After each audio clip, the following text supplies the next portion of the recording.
Hindsight is 20/20, but sometimes when you look at historical stock returns, things look so simple it makes you think, who cares about valuation? I should just jump on board and enjoy the ride. Did you know that if you purchased shares of Microsoft on any day between 2005 and 2023, and you held your position through today, the odds that you would end up with one hell of a great return were incredibly high? Out of the roughly 4,600 trading days you could have initiated a position in Microsoft, 99% of them would have led to a double-digit compound growth rate. That's a 99% chance that you would have at least matched the average stock market return. And mind you, this includes trading before, during, and after the financial crisis. Sure, there would have been some rough patches you would have had to sit patiently through, but the odds were in your favor the longer you held your position. Starting a position in Microsoft on approximately 95% of these days would have led to a CAGR of more than 15%. You'd have an 80% chance of latching onto a CAGR of over 17%, and a 68% chance to hit a CAGR of more than 20%. You're not going to get these kind of odds playing any type of lottery. But let's say you're the unluckiest person in the world, and you just happen to buy shares of Microsoft on the absolute worst possible day during the last 20 years. What type of return do you think you'd have today? Well, you'd have a little more than 23% in total, with a CAGR of 7.28%. Not factoring in dividend income Microsoft would have paid you since November 19, 2021. Yes, that was the worst day to buy Microsoft between 2005 and 2023, based on closing bell prices. You may be wondering, what's so special about Microsoft that you literally could have invested in the stock any day, regardless if it looked cheap or expensive, and still end up with a respectable or better long-term return? Let's take a look and find out. Microsoft needs no introduction. Odds are, if you've ever touched a computer, you likely used one of their products. From the Windows operating system to the Office suite, products like Excel, Word, or PowerPoint. Or maybe you're a gamer that favors Xbox over PlayStation. And heck, they even make their own tablets and computers.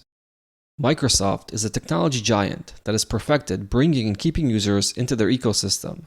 And over time, this has translated to generational wealth for long-term shareholders. Since 1990, because that's how far FinChat's total return chart will go, Microsoft has returned a staggering 107,000%, which equates to a market-beating compound growth rate of 22%. On average, the stock market has returned about 10% per year. 22% definitely sounds much better, but what you may not be able to visualize is how much better compounding at 22% versus 10% actually is. Let me try to explain it to you so it really sinks in. A 10% compound return will double your initial investment roughly every 7 years. A 22% compound return will double every 3.25 years. Let's say you invest $10,000. If you earn a 10% CAGR, after 7 years you should have about $20,000. But with a 22% CAGR, after 7 years you should have about $40,000. If you want to get super technical, you'd actually have $40,000 after 6.5 years, but I'm rounding things here to keep them simple. So, same period of time, but twice as much money with a 22% CAGR versus a 10% CAGR. The scary part is this pattern keeps going the further out in time you go. After 14 years, that $20,000 with a 10% CAGR will double again, turning into $40,000. But the $40,000 with a 22% CAGR will double twice in that 7-second-year period. First turning into $80,000 and then into $160,000. So now, after 14 years, the 22% CAGR gives you 4 times as much money. And this pattern never stops, so long as you keep compounding at the higher rate of return, of course. Looking at Microsoft more recently, it is not slowing down one bit. During the last decade, the stock has grown by more than 900%, or a compound annual growth rate of 26%. In fact, you could say it's growing faster now than it has historically. So what is driving that growth? Well, in the short term, market sentiment moves stock prices, and we can see this when price multiples expand and contract. But in the long run, market sentiment and multiples don't matter so much, and it's actually the fundamental growth of the company that is driving the share price. I believe there are 3 key financial metrics you should look at to tell you whether or not a given company is a great company. They are revenue, gross margin, and the return on invested capital. Let's take a look at how Microsoft stacks up on each of these metrics, and then I'll explain how they are all connected and why it matters. Over the last decade, Microsoft has increased its revenue per share during every single year. The average rate of growth was 12.5%, which in my opinion is very strong for a mature company with a long-term track record. I like to look at the per share data to capture any share buybacks, or conversely, any dilution from new share issuance, sort of killing two birds with one stone. So, a very strong rate of growth, and more importantly, very consistent. Next, we have the gross profit margin, which is the difference between total revenue and the cost of goods sold. I prefer this margin over the operating or net margin because it shows me how much money a company keeps after just deducting whatever it is they are selling or providing to their customers. A high gross profit margin means that there is more money left over to cover other expenses, and it can lead to higher profits for me as an investor and better financial health for the business. During the last decade, Microsoft's gross profit margin has consistently clocked in above 60%. Matter of fact, it's actually improved from a low of 64% in 2016 to slightly above 69% more recently. This leaves Microsoft with a boatload of cash to cover operating expenses, service their debt, reinvest into new products and services, and return money to me as a shareholder. The final metric is the return on invested capital, and this is a measure of how efficiently a company allocates its capital into profitable investments. During the last decade, Microsoft's ROIC jumped around a little bit from 20% up to 30% and back into the mid to low 20% range. In my opinion, a ROIC above 20% is very strong, and although this metric has jumped around for Microsoft, for the most part it has remained at a very healthy level. So all three metrics were very strong for Microsoft during the last decade, but why do they all matter? Well, because they're all connected. If a company is growing its revenue while keeping its gross profit margin high and consistent, they in turn have a bigger pile of cash to operate with. Having a bigger pile of cash is great, but it's even greater if you're able to reinvest a big chunk of that money into profitable ideas. In other words, generate a high return on invested capital. So you earn more money, you keep more money, and you reinvest that money at a high rate of return, which then helps you earn even more money, and the circle of growth keeps growing. This is exactly why I look for companies that have a great track record for each of these financial metrics, and it helps me make the assumption that this gravy train can keep on going into the future. At the beginning, I spoke about the fact that you could have hopped on this gravy train pretty much at any point in time during the last 20 years, and you would have had a pleasant ride. However, there certainly were more opportune moments to initiate a position that could have added a few extra percentage points to an already great return. I'll explain how I approach valuation and how my model values Microsoft today. But first, let's spend a minute talking about Microsoft's dividends. After all, I'm a dividend growth investor, and I mainly seek out dividend growth stocks to add to my portfolio. Most dividend investors probably wouldn't consider Microsoft to be a dividend stock with its measly 0.7% dividend yield. That's not going to get a real dividend investor out of bed early in the morning. And I get it. If you're pursuing a dividend strategy, you want to actually earn some dividends. So why would you ever consider adding Microsoft to your portfolio when you can add a stock that yields 6 or 7% today? Well, here are a few things you should consider that may warrant the addition of Microsoft or another low yield but high growth dividend stock to your strategy. Higher yielding stocks will generate more dividend income faster.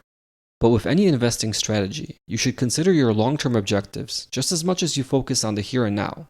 If investing in stocks with high yields, you project that it will still take you 15 or 20 years to reach your desired dividend income target, a high dividend growth stock can offer you something high yield stocks may not. First off, over such a long horizon, a low yield stock that is growing its dividend at a high rate will bridge the gap in terms of actual dividends paid relative to a high yield stock that is growing its dividend much slower. Over a long time window, a high dividend income is to an extent tax inefficient and will erode the total value of your portfolio.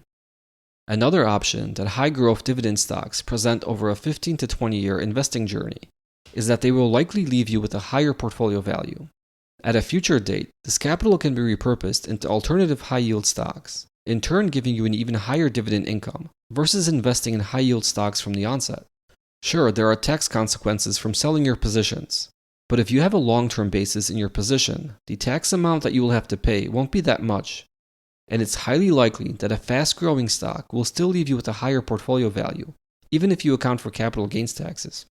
The second benefit of low yield and high dividend growth stocks is that they can be added to dividend portfolios to boost your overall dividend growth rate, whereas some high yield stocks grow their dividends at a snail's pace. Ideally, you want your cash flow to grow at a faster rate than inflation. Adding a few high dividend growth stocks to a high yield portfolio can boost your overall dividend growth rate and help ensure your portfolio stays ahead of inflation well into the future. The worst thing that can happen to a dividend portfolio is that once you reach your desired dividend income goal, you find out that this passive income stream is not able to sustain your purchasing power when inflation ticks higher. If we take a quick look at Microsoft's recent dividend history, we can see they increased their dividend from $1.20 per year to $3.10 per year in the last 10 years. That is a cool 10.32% compound dividend growth rate, well above even the sticky inflation we felt last year. Another excellent point to make about Microsoft is that all the while the dividend income was growing, the company's payout ratio moved in the opposite direction, dropping from a high of 80% 10 years ago to a very safe 25% today. This tells me Microsoft is earning cash much faster than it's paying it out to shareholders, and that they can continue growing their dividend at a fast pace for several more years, even if the economy cools off and their revenue stagnates. Typically, with high yield stocks, you'll see much higher payout ratios that can really slow dividend growth should we find ourselves in a recession. Ultimately, the balance between a high yield and high dividend growth rate will differ for each investor, but I believe that focusing solely on high yield stocks is not the most optimal way to build a long-term dividend portfolio. Alright, let's wrap this up by spending a few minutes talking about valuation. Most investors place a lot of emphasis on valuation and trying to find bargains in the stock market.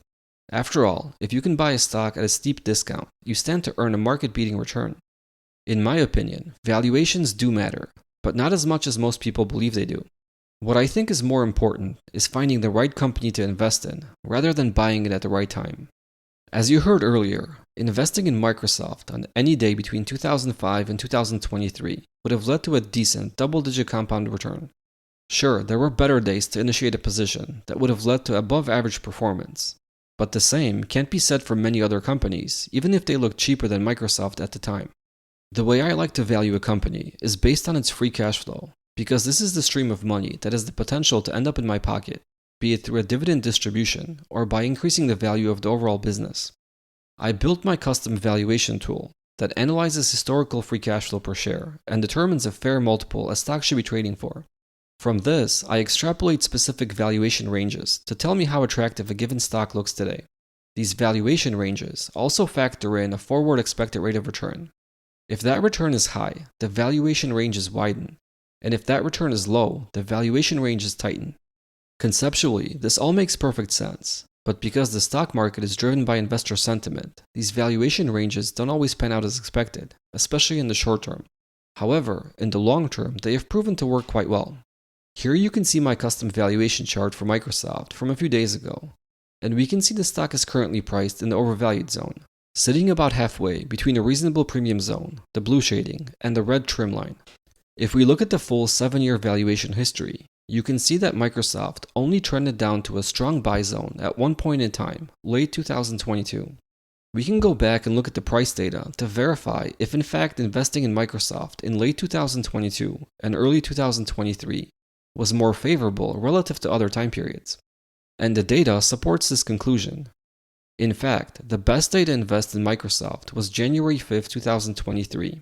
An investment on that day would have led to a CAGR of over 40%, a return significantly higher than Microsoft's long-term average. Conversely, if we look back at late 2021, when the valuation model suggested Microsoft was grossly overvalued, as it was priced well above our trim line, we can see from the data that this period of time was the worst time to initiate a position in Microsoft. In fact, November 19, 2021 was the absolute worst day to buy Microsoft. Investing on that day would have led to a CAGR of about 7%. Matter of fact, investing in Microsoft on all the days when it was priced below the trim line would have led to a very respectable double-digit CAGR. But this rate of return was only possible because Microsoft was able to grow at a very fast pace, maintain a healthy gross profit margin, and generate a high return on invested capital. Last week, when I ran this analysis, the stock had an expected rate of return just shy of 14%, which is very good in my opinion. Historically, Microsoft has smashed my conservative return expectations, and I would expect that it can continue to do so well into the future.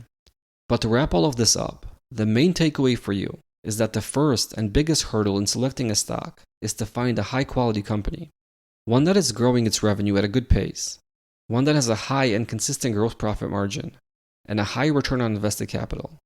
Once you find this business, then and only then should you try to figure out if it's attractively valued. And if it isn't, you add this stock to your watch list and you wait for the price to align with your estimates and then simply verify that your fundamental analysis has not changed. Of course, the company has to keep growing into the future for your investment to generate strong returns, and this is much tougher to guess. I say guess because that's all you can do. You can read as much or as little as you like about a given company, but in the end, all you're going to do is make an educated assumption as to whether the company can keep growing in the years to come. I personally like to pick stocks that are already winners. I verify the financial metrics I just spoke about, and I run them through my custom valuation tool. And if I like what I see, I invest. Some of these investments don't work out. Some end up being just average, but a handful generate returns beyond my wildest expectations. And it's these companies that fall into the last bucket that drive my portfolio ahead of the market. Each Thursday, I analyze a new dividend growth stock, and I share this analysis for free in my newsletter, Quality at a Fair Price. If you'd like to receive this analysis, you can sign up for the newsletter using the link in the description below. There are a few paid benefits in the newsletter as well. For those of you that would like access to my valuation model and up-to-date valuation ratings for the stocks in my investable universe. But there is plenty of valuable information shared for free for everyone to enjoy. I'll also leave a link to the analysis on Microsoft I covered today, if you'd like to take another look at the charts and read some of my other thoughts I didn't touch on today. I hope you enjoyed the content. Please leave a like and subscribe for more. See you next time.